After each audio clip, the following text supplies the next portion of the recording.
Hi everyone, I'm Professor Tech, and today I'm talking about all the big, scary, frightening reasons that I'm a bit worried about Valve's upcoming PC console hybrid. So grab that zero-calorie soda, grab some popcorn and perhaps some cookie dough, and let's jump right in.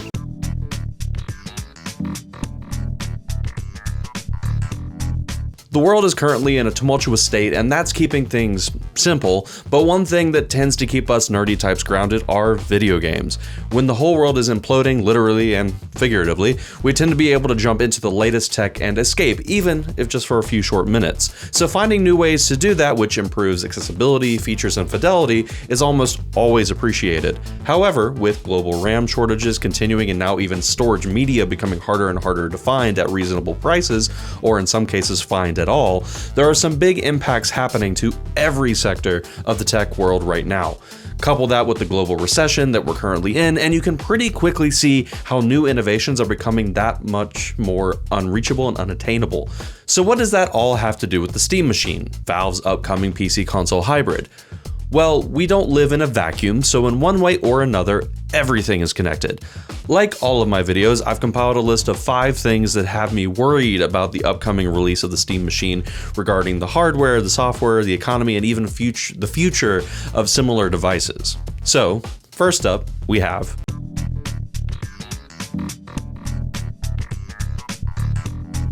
this one's pretty obvious, but it's nonetheless perhaps one of the most important reasons why a lot of people are diminishing their excitement for Steam Machine. When it was announced, the suspected price point of the Steam Machine was roughly somewhere in the $600 to $700 range, and that was an incredibly enticing and alluring promise with what was being promised in the package. That being said, that all occurred before the world decided to go all upside down face. This whole situation has just turned his whole life upside down face. And change the technology landscape as we know it. I mean, in just the last few months, a brand new cottage industry of parts resellers has exploded as people are on the hunt for a better and better deal, because otherwise they might not be able to afford the parts at all. Since approximately October, RAM prices across the board have been doubling, tripling, and sometimes even quadrupling in price as data centers around the world eat up all the supply for DRAM. Not just traditional RAM prices have been affected as well. Without getting too into the technical weeds, this has also led to shortages of GPUs, especially those that pack a significant amount of VRAM built in, and some SoC chipsets that have specialty parts that are needed as a part of that process as well. And to add insult to injury, companies like Nvidia have also taken a notably smaller interest in producing consumer-level hardware such as GPUs, and instead have placed their integral focus on data centers. Personally, I think this would be a great opportunity for a company like AMD or Intel to finally swoop in and produce some great hardware that knocks Nvidia off the top of the GPU throne, but that's neither here nor there. So to simplify, what does this have to do with the Steam Machine? Well, if recent rumors are to be believed, it seems that the price point of the Steam Machine might be closer to $1,000 when it's all said and done, and for Valve, that's definitely not a good thing for their suspected long-term strategy. If they were hoping to break into the TV console space and proper and demonstrate why couch-based PC gameplay is just as accessible as the offerings from Sony, Nintendo, and Microsoft, then that price point just isn't it. However, in a twist of fate for Valve, the rising cost of PlayStation 5 units along with Nintendo Switches and Xbox Series consoles has shortened the suspected gap and may make Valve's Steam Machine offering much more appealing. For consumers, it all sort of just hits hard no matter what you do, because things are more expensive. Another area that will be hit pretty hard is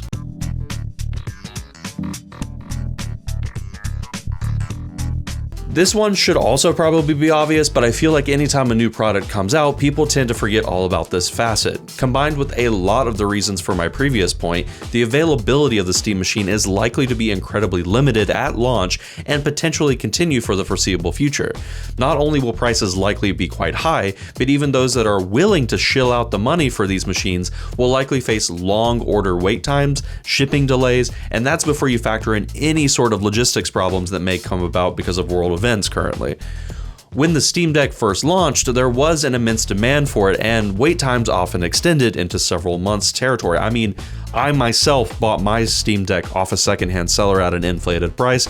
I shouldn't have, but I did it because I traveled for work a lot at the time and figured it would be a really good investment for my time. And ironically enough, that's the device that gave me the gusto to get back into making videos. So frankly, the price I paid doesn't matter because it all came out in the wash for me, but for most people, it absolutely does.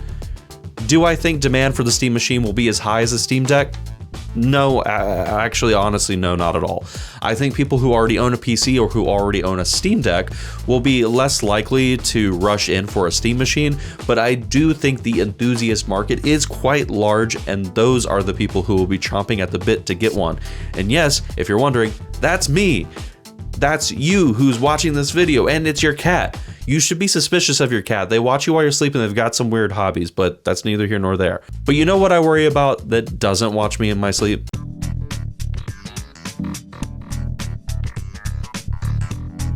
Wait, but Tech, you said that you like the I/O options on the Steam Machine in your last video. What the actual hell? And you'd be right. But as a few people in the comments of my last video pointed out, not everyone is super happy with the I/O options on the Steam Machine. While I'll personally maintain that I really like the I/O options and how simple they are and the simplicity it brings to the table, for a large cohort of users, there just isn't enough there. While yes, there are two USB-A 3rd gen ports on the front and two USB-A 2nd gen ports on the back, along with one USB-C, Ethernet, and display options, for a lot of users that just won't cut it. If they have an audio interface, a microphone, webcams, keyboards, mice, speakers, and more, they'll start to run out of space really quickly and without any room for occasional secondary devices as well. It also might force some users to use different versions of the hardware that they already enjoy, depending upon how that hardware usually interfaces. Something that comes to mind are modern webcams. For years and years, USB-A ports worked just fine, but with increased fidelity, along with additional features like Microsoft Hello, a higher bandwidth connection has become more and more necessary, and it may require a USB-C connection, eating up the one connection that you have on the Steam Machine. A lot of users could utilize the USB-C port on the back to expand their I/O options by adding a dock, thereby treating the Steam Machine more like a laptop without a screen. But for a lot of users, that might just defeat the purpose of the small form factor and the limited desktop footprint, so your mileage may vary. This one isn't a big worry, as I don't think most users will run into this issue, but for some power minimalist users, it very well could be the difference between hitting buy now or waiting for that hopeful second generation Steam Machine that works out some of those kinks. And speaking of a second generation Steam Machine, before we've even gotten the first.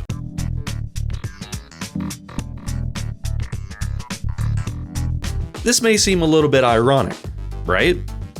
Why would I be worried about the Steam Machine and how the future of PC console gaming might play out? I worry because if this device doesn't hit in the way that we need it to, this would be Valve's second time running into this issue. A lot of younger users who might not be quite in the know, or those of us that are older that might not remember, that Valve actually tried this about 10 years ago when they tried to launch another Steam Machine, and it went pretty poorly.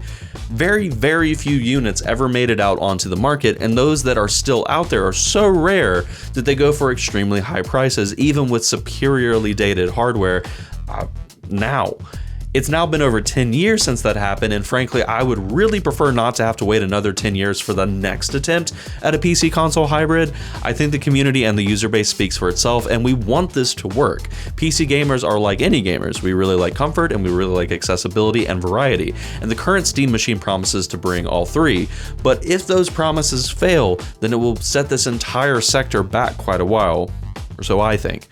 On the positive side though, things like the Steam Deck, the ROG Ally series, and the Lenovo Legion Go's of the world have helped solidify a simplified PC user interface for exclusively gaming, so maybe it wouldn't be quite as much of a setback as I'm worried it might be.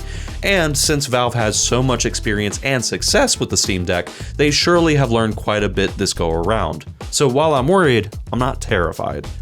But what almost certainly terrifies me is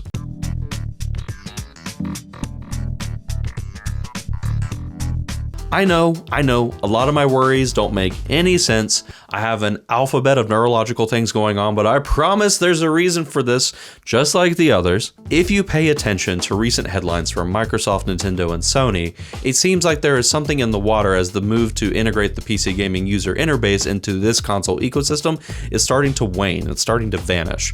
That's a fancy way of saying that Sony is pulling their new exclusives off of Steam and PC marketplaces, and based on my limited research, I don't think it's because the games weren't selling. I think it has more to do with people choosing not to buy a PlayStation and become engulfed in Sony's ecosystem outright.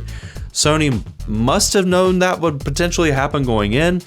Well, I don't think Sony expected Valve to take a second chance on something like the Steam Machine, which failed epically 10 years ago. I think after their failed attempt in 2015, Sony probably figured Valve was out of the hardware game, but then the Steam Deck happened. But no worries, Sony's been out of the handheld game for like 10 years, so we're not stepping on each other. And then the Steam Deck did bonkers numbers, and if the increased proliferation of SteamOS means anything, it's that Steam is going after all the other console makers, whether intentionally or not. So much like Nintendo has done historically over time, I think we are going to see an increase in the number of console exclusives because system sellers need to do exactly that. They need to sell systems. My one piece of hope is that more modern quality of life features will stay, such as the ability to cross-play with other consoles. If they take that away, the entire market will start to shift much like it did in the early 2000s.